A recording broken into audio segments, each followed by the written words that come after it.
नमस्कार, आप देख रहे हैं तेज न्यूज़। मैं हूं आपके साथ धर्मपाल सिंह।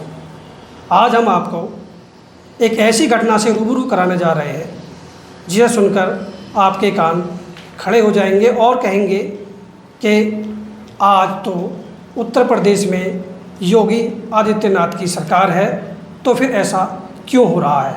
जी हाँ, आज हम आपको नीरू शर्मा उर्फ मोनिका शर्मा की कहानी बताने जा रहे हैं। नीरू शर्मा गढ़मुक्तेश्वर की बेटी हैं।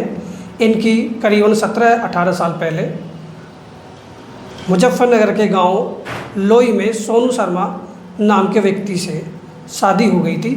रोज़गार ना होने के कारण नीरू शर्मा सोनू शर्मा को गढ़मुक्तेश्वर लेके चली आई और यहाँ पर उन्होंने समरसेबिल का लगाने का कार्य शुरू करा और फिर काम भी अच्छा चला। तो सब कुछ ठीक चलने के बाद नीरू शर्मा के 2 बच्चे हुए, सब कुछ ठीक चल रहा था।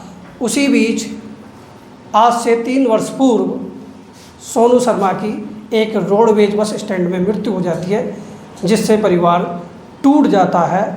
और टूटने के बाद जब रोज़गार की कमी यहाँ महसूस करता है तो वो अपनी ससुराल लोई जनपद मुजफ्फरनगर में वापसी चली जाती है। वहाँ पर उनकी 2.5-3-4 बीघे आसपास में ज़मीन है, जिससे उनका भरण पोषण करने के लिए नीरू शर्मा अपने दोनों बच्चों को लेकर मुजफ्फरनगर के जो ग्राम लोई है उसमें चली जाती है। अच्छा, मुजफ्फरनगर का जो गांव है लोई, वो मुस्लिम बाहुल्य क्षेत्र है। उसमें करीबन 1 से 2 परिवार हिंदू के रहते हैं।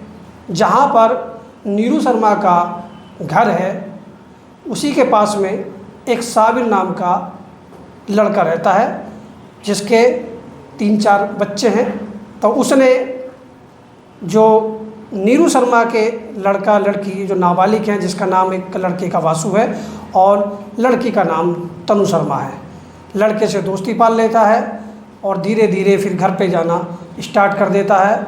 और फिर उसकी निगाहें वासु शर्मा की बहन तनु शर्मा पे पड़ जाती हैं। नाबालिग होने के नाते आंखें 4 हो जाती है और धीरे धीरे उसका उस घर में आना जाना बढ़ जाता है। उसी बीच में वो वासु शर्मा से इतनी अच्छी दोस्ती कर लेता है कि उसे अपने प्रभाव में ले लेता है और वो किसी प्रकार का विरोध नहीं कर पाता है। लेकिन जब ये बातें माँ को पता पड़ी तो माँ ने उसका विरोध करा और लड़के से भी कहा। तो उस बीच में मौका निकाल कर वो अपने इन दोनों बच्चों को गढ़मुक्तेश्वर अपने मैके लेके चली आती है। और जब ये बच्चे गढ़मुक्तेश्वर में आ जाते हैं तो साबिर और उसके साथी 3 तारीख को रात करीब 10 से 11 बजे गढ़मुक्तेश्वर में गाड़ी लेकर आते हैं। दरवाज़ा खटखटाते हैं। जब नीरू शर्मा की लड़की दरवाज़ा खोलती है तो उसे तुरंत गाड़ी में डालते हैं और उसे लेके फरार हो जाते हैं। नीरू शर्मा का कहना है कि इसकी शिकायत वो तुरंत गढ़मुक्तेश्वर थाने में करने गई, लेकिन गढ़मुक्तेश्वर कोतवाली में उसकी एक नहीं सुनी। वो दर-दर भटकती रही, लोगों से गुहार लगाती रही, लेकिन उसकी रिपोर्ट दर्ज नहीं हुई। उसके बाद जब कहीं उसकी सुनवाई नहीं हुई तो नीरू शर्मा कुछ समाज सेवी, कुछ हिंदू संगठन के पास जाती है। तब वो लोग इकट्ठे होते हैं और जब नीरू शर्मा को थाने लाते हैं और दबाव बनाते हैं, तब जाकर संगीन धाराओं में साबिर व उसके साथी के खिलाफ मुकदमा दर्ज होता है। तो उस बीच लड़की को थाने में लाया जाता है। लड़की चूँकि नाबालिग लड़की होने की वजह से लड़की आज भी, उस समय भी साबिर के तरफ की बात कर रही थी, वो नहीं मानी किसी प्रकार से। तो लड़की को नारी निकेतन और लड़के को बाल गृह भेज दिया जाता है। अब वहीं से बाल गृह से निकलकर लड़का आज हमारे स्टूडियो में आया है। अब इसी से जानेंगे कि आखिर मामला क्या था। तो आज हमारे स्टूडियो में वासु शर्मा मौजूद है, जो लड़की के बड़े भाई हैं, और लड़की तो अभी नारी निकेतन में ही है, लेकिन ये वासु जो बाल गृह सुधार में थे, तो ये वहाँ से आ गए। तो आज हमारे स्टूडियो में ये अपनी आप बीती कहानी बताएंगे, आखिर इनके साथ में क्या हुआ और किस किस कठिनाइयों का इन्हें सामना करना पड़ा और क्या क्या इनके परिवार को कठिनाइयों से गुजरना पड़ा। तो हमारे स्टूडियो में वासु आपका स्वागत है। और पहले तो मैं ये जानना चाहूँगा कि आपका नाम क्या है? मेरा नाम वासु शर्मा है। अच्छा, आप 3 साल पहले मुजफ्फरनगर चले गए अपनी मम्मी के साथ। जी। अच्छा, वहाँ तुम्हारे साथ में क्या क्या घटना हुई उसके बारे में ज़रा बताएं। जब मेरे पिताजी एक्सपायर हुए तब हम वहाँ चले गए। उसके बाद एक साबिर अली पड़ोस में रहने वाला एक व्यक्ति है, उसने मेरे से दोस्ती करी। दोस्ती करने के बाद बहुत गहरी, फिर उसका आना जाना हमारे घर हो गया। फिर मेरी एक छोटी बहन है तनु शर्मा, उस पर गंदी नज़र डालने लगा। और क्या क्या तुम्हारे साथ में ऐसी घटना घटी जिसे तुम आज तेजी न्यूज़ के चैनल में बैठे हुए हो, जो आप बताना चाहते हैं? जी, मतलब 2-2.5 साल से साबिर अली मतलब बलात्कार करता रहा, मेरी बहन के साथ गंदी नज़र रखता रहा। और करीबन जब हमें पता लगा मेरी नानी एक्सपायर हुई, हम आदर्श नगर गढ़मुक्तेश्वर में आए। मतलब ये तो सब यहीं रह गए थे, मैं वहाँ चला गया था। और अच्छा, इस प्रकरण में कौन कौन शामिल है? इसमें एक मिथिलेश कौन है? मिथिलेश मेरी बुआ है जी, और साबिर अली के, और एक दीपांशु शर्मा अच्छा, मेरा भाई, ये तीनों शामिल हैं। अच्छा, इनको क्या लालच है जो इस प्रकरण में उनके साथ है, तुम्हारे साथ नहीं है? जी, लालच है। वो मेरा भाई है, वो ये कह रहा मतलब 5 लाख रुपए दे दो मुझे। अच्छा। और मेरी जो बुआ है, हाँ। वो यूँ कह रही थी तुम्हारी 3 बीघे ज़मीन है दोनों बहन भाइयों की, हाँ। जब तू इसे बेचेगा उसमें से मुझे आधा दे दिए। अच्छा, ये 5 लाख रुपए जो थे ये कहाँ से आए तुम्हारे पास में, तुम्हारी मम्मी के खाते में? ये 5 लाख रुपए जी मेरे पिताजी का रोडवेज उत्तर प्रदेश परिवहन से टक्कर लगी, जी। तो उसका क्लेम आया जी 5 लाख रुपए अच्छा। मेरे मम्मी के अकाउंट में। हाँ। इसने मेरी बुआ ने हाँ। यहीं आके गढ़मुक्तेश्वर में हाँ। आदर्श नगर में ये करीबन 5-6 दिन तक यहाँ पे रही। हाँ। और रहने के बाद इसने मेरी मम्मी है अनपढ़, हाँ। वो पढ़ी लिखी नहीं है। हाँ। मेरी मम्मी फ़ोन चलाती थी, हाँ। इसने फ़ोन पे ऐप डाउनलोड करा अच्छा। अच्छा। इनके फ़ोन में, हाँ। और फिर अपने फ़ोन में ट्रांसलेशन करे 5 मतलब लाख वो रुपए। सारे 5 के 5 लाख रुपए 6 दिन में। हाँ। अब तुम्हारी 20 मम्मी के फ़ोन में गूगल पे या कोई फ़ोन पे जैसा ऐप डाउनलोड करके जी। सारी ट्रांजेक्शन उसने अपने खाते में कर ली। हाँ जी, 20,000, 1 लाख, मतलब 6 दिन में सारे ट्रांसलेशन उसने कर ली। अच्छा, तुम्हें ये कब पता पड़ा, कैसे पता पड़ा? मेरी मम्मी जब यहाँ से वहाँ गई बैंक में, जाने के बाद इन्हें पता लगा, करीबन ये मतलब खर्चे के लिए पैसे निकालने गई 5-6 हज़ार रुपये। इन्होंने बैंक वालों ने यूँ कह दिया तुम्हारा अकाउंट खाली होगा। इन्होंने फिर एंट्री करवाई, एंट्री करवाने के बाद उसमें सारी ट्रांसलेशन आ गई। तब जाके तुम्हें पता पड़ा, तब जाके हमें पता लगा कि हमारी बुआ के खाते में जा रहा है। 6 दिन के अंदर अंदर सारा पैसा तुम्हारी बुआ ने जी अपने खाते में ट्रांजेक्शन कर लिया। सारा ले लिया। ये जानकारी तुम्हारी मम्मी को नहीं थी? मम्मी को नहीं। वो जब जानकारी हुई, जब वो बैंक में कुछ गई, पैसे निकालने के लिए हो गई। जी। तो अब आगे आप क्या चाहते हैं? आगे हम ये चाहते हैं जी सख्त कार्रवाई हो और इनसे पैसे मिलने चाहिए। पैसे मिलने चाहिए जी। तुम्हारी बहन जो तनु शर्मा है, उसकी उम्र कितनी है? उसकी उम्र 15 साल। अच्छा। 15 साल की है, मेरी उम्र 17 साल। तुम मुझसे बड़े हो छोटे हो? मैं उससे बड़ा हूँ। जब उसकी डॉक्टरी जांच हुई तो उसमें उसकी उम्र 18 साल दिखाई जा रही है। वो 18 साल कैसे हुई? बुआ राजकीय बालक सुधार सेंटर में वहाँ पे आई जब मैं बच्चा जेल में था मिलने। उसने मुझे बताया, कहने लगी तेरी बहन की उम्र मतलब तुम दोनों को निकालने के लिए मैंने उसकी उम्र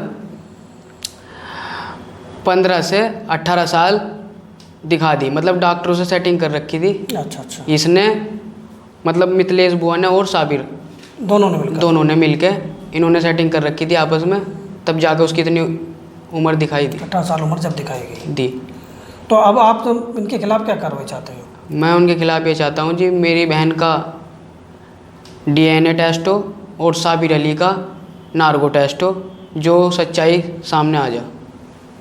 सख्त कार्रवाई करी जाए। तो ये हमारे साथ में वासु शर्मा थे जो नाबालिग हैं, और ये अभी कल शायद राज्य के बाल गृह मेरठ से छुटकर आए हैं, और इन्होंने अपनी आप बीती कहानी तेजिग न्यूज के न्यूज़ रूम में बताई है। अब आगे देखते हैं कि सरकार इनका कितना सहयोग करती है या किस पे क्या कार्रवाई करती है, या इसी तरह सब कुछ गोलमोल करके छोड़ दिया जाएगा। 3 तारीख को एक गढ़मुक्तेश्वर में घटना हुई थी जिसका मुकदमा थाने में पंजीकृत है। उसी मामले को लेकर लड़की जो नाबालिग बताती है इनकी मम्मी, और रिपोर्ट में बालिग बताया जा रहा है। उसी से बात को लेकर आज लड़की की मम्मी हमारे स्टूडियो में आई हुई हैं, और ये भी उसके बारे में बताना चाहेंगी कि क्या क्या इनके साथ में घटना घटी। तो आपका हमारे तेजिग स्टूडियो में स्वागत है। तो ये बताइए कि आपके साथ में क्या क्या घटना घटी है। मेरे साथ में ये घटना घटी, साबिर यहाँ साबिर आया, आके लड़की को 3 तारीख की रात को 12:30 बजे आके वो ले गया। कैसे लेके गया? वो किबाड़ खोल के मैंने बचाने की कोशिश की, मेरे कान पर कट्टा रख के मुझे धक्का दे के लड़की को गाड़ी में गिर के ले गया। अच्छा, क्यों ले गया वो? क्या कारण था? उसका संबंध किया था, वो उसका था मियाँ बीपी का रस, तो वो था उसका। अच्छा। हाँ, मेल जोल था उनका। हाँ। 3 साल से, ये देखो 3 साल से बलात्कार करता था उसके साथ वो। अच्छा। तो हमने उसे रोका, उसने हमें धमकाया, मारा पीटा। जब नहीं पीती तो मैं अपने घर बच्चों को लेके घर में आ गई। अच्छा, आप जो है कितनी उम्र होगी लड़की की आपकी? लड़की 15 साल है। 15 साल है जी। तो ये सब घटना कहाँ हुई? लोई में। लोई में क्या था आपका? लोई में घर था जी हमारा, वो ख़त्म हो गए थे हमारे हस्बैंड, तो हम वहाँ पे चले गए थे। हमने सोचा हमारे पास और कोई ठिकाना नहीं है, मैंने कहा अपना वहाँ खेती बाड़ी से मजदूरी कर लेंगे। साबिर का ये था, साबिर की हमारे पड़ोस में दीवार थी, वो उनने दोस्ती बढ़ाई लड़के से, आने जाना शुरू कर दिया उसने। आना शुरू करने के बाद 3 दिन के बाद लड़की को उसने अपने जंगल में लेकर 3 दिन के बाद उन्होंने इस्तेमाल करना शुरू कर दिया लड़की को। अच्छा अच्छा जी। हमने फिर उसे रोका, तो उन्होंने हमें धमकाया, मारा पीटा कुछ कि 3 साल से लगातार बलात्कार कर रहा है उसके 3 साल से। अच्छा, ऐसा भी बताया आपके लड़के ने, नाबालिग लड़का है लेकिन उसने बताया कि आप लोगों को धर्म परिवर्तन करने के लिए भी दवा बनाता था वो? हाँ, बनाता था। कहता था कि रोजे रखो, हमसे भी रोजे रखवाए, मेरी लड़की से भी रखवाए, बासु से भी रखवाए, मेरे से भी रखवाए। कहता नहीं कि नहीं रखोगे मैं तुम्हें धमका मारूंगा, पीटूंगा, तुम्हारे बच्चों को कर दूँगा। अच्छा, तुमने वहाँ किसी से, मोहल्ले पड़ोसी से या किसी पुलिस में किसी को शिकायत करी उस समय में जब धमकाता था वो? नहीं, धमका 1-2 बार कहा कि हमारी किसी वहाँ सुनवाई नहीं हुई। अच्छा। फिर जब वहाँ से कोई सुनवाई नहीं आई, फिर मैं अपने बच्चों को लेकर यहाँ पे आ गई घर में। फिर जब मैंने घर में आकर यहाँ आकर रिपोर्ट लिखवाई तो रिपोर्ट मेरी नहीं लिखी गई। फिर मैं संगठन के पास गई, मैंने फिर सारी रो पीट के अपनी सारी डिटेल संगठनों को बताई, जब इन्होंने मेरा साथ दिया। इन्होंने साथ दिया जी। तब जाके इतनी कार्रवाई हुई है? इतनी कार्रवाई, यानी मेरी कार्रवाई नहीं होती थी। अच्छा, अब क्या कार्रवाई चाहते हैं आप? अब लड़की का डीएनए टेस्ट हो, नार्स टेस्ट हो, ये भी सामने सच्चाई बिल्कुल सामने आ जाएगी।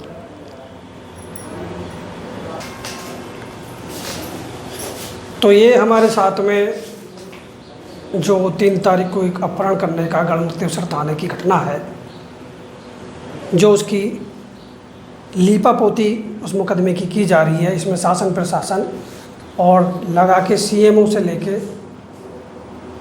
गढ़मुक्तेश्वर पुलिस सब सम्मिलित बताया जा रहा है। और ये लगातार परिवार आरोप भी लगा रहा है और लगातार शिकायत भी कर रहा है, लेकिन इनकी कहीं भी कोई सुनवाई नहीं हो पा रही है। अब आगे ये देखना है कि इन लोगों की उत्तर प्रदेश में योगी आदित्यनाथ की सरकार है, लव जिहाद को लेकर नए नए कानून योगी आदित्यनाथ ने बनाए हैं, उसके बावजूद भी ये एक पंडित परिवार भटकता हुआ, दर दर भटकता हुआ संगठनों के पास जा रहा है, लेकिन ना तो इनकी शासन सुन रहा है ना प्रशासन सुन रहा है, सब कुछ गोलमोल हो रहा है। इसी बात को लेकर आज ये तेजिग न्यूज़ के ऑफिस में आए हैं और तेजिग न्यूज़ इनकी खबरों को प्राथमिकता से दिखाएगा भी और बताएगा भी कि किस तरीके से माननीय योगी आदित्यनाथ की सरकार में पुलिस प्रशासन या प्रशासन किस तरीके से मुकर हो चुका है और कार्रवाई के नाम पर जीरो है। नमस्कार, आप देख रहे थे तेजिग न्यूज़।